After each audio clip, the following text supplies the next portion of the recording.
ไปดีพ่อแม่พี่น้องป้องปายเบิดสุกคนเนาะ FC ทางช่องบ่าวภูมิชาแนลเนาะมื้อนี้บ่าวภูมิก็สิมาตามแนวทางพี่น้องเนาะสำหรับเวลาพัฒนาเนาะพี่น้องเนาะของงวดวันที่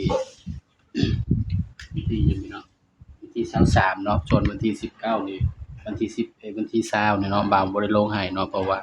บ่มีเวลามากลับห้องเนาะพี่น้องเนาะก็เลยบ่ได้ลงแนวทางให้สำหรับแนวทางก็ถือว่าปังเนาะพี่น้องเนาะสำหรับในบ้านเขียวเฮาก็ถือว่าปังเนาะสำหรับเวลาพัฒนาเนาะ บ่อยากเชื่อเนาะพี่น้องเนาะสำหรับตัวเด่นเนาะ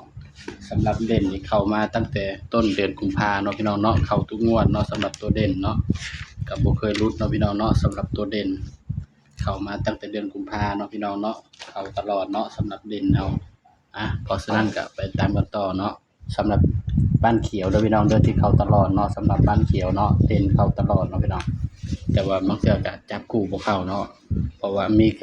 นก็มีสายด่วนเนาะพี่น้องเนาะสำหรับในบ้านเขียวเนาะ สายด่วนนี่ก็เข้าตลอดเนาะพี่น้องเนาะเพราะฉะนั้นก็ตามกันต่อเนาะพี่น้องเนาะงวดวันที่23กุมภาเด้อพี่น้องสำหรับเวลาพัฒนาเนาะพี่น้องเนาะเวลาพัฒนาเมื่อคืนนี่ก็ปังเนาะพี่น้องเนาะสำหรับบ้านเขียวเฮาก็เข้าที่19ตรงๆเนาะพี่น้อง เข้าที่19ตรงๆเลยแต่ว่าบ่าวบ่ได้มาลงคลิปให้เนาะลงไปคลิปสั้นแต่ว่าให้ไปเด่น7กับ8เนาะก็บ่มาเนาะพี่น้องเนาะสำหรับสูตรนั้นเนาะคลิปสั้นก็บ่เข้าเนาะสำหรับงวดวันที่23เนาะพี่น้อง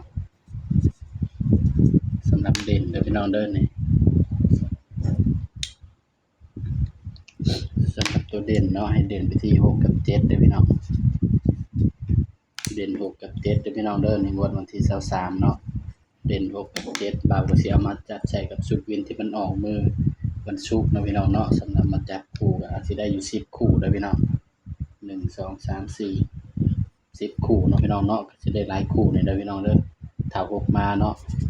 61 62 64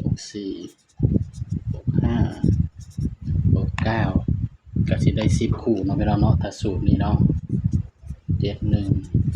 72 74 75 79นี่เด้อพี่น้อง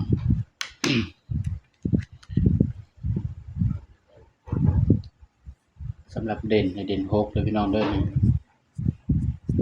เด่น6เนาะพี่น้องเนาะสำหรับงวดวันที่23เนาะพี่น้องให้เด่น6เด้อพี่น้องเด้อให้ย้ำว่าตัวเลขก็เป็นเพียงแนวทางเนาะพี่น้องเนาะมีเข้าแล้วก็มีหลุดเนาะมักก็ตามบ่มักก็เลื่อนผ่านเนาะบ่าวก็ให้ตัวเป็นแนวทางเท่านั้นเนาะพี่น้องตัวเลขเป็นเพียงแนวทางเนาะพี่น้องเนาะเข้าไม่หลุดเนาะสำหรับ3ตัวมิดเดียว260พี่น้องนี่ถ้าว่าใครชื่นชอบแนวทางบ่บูมก็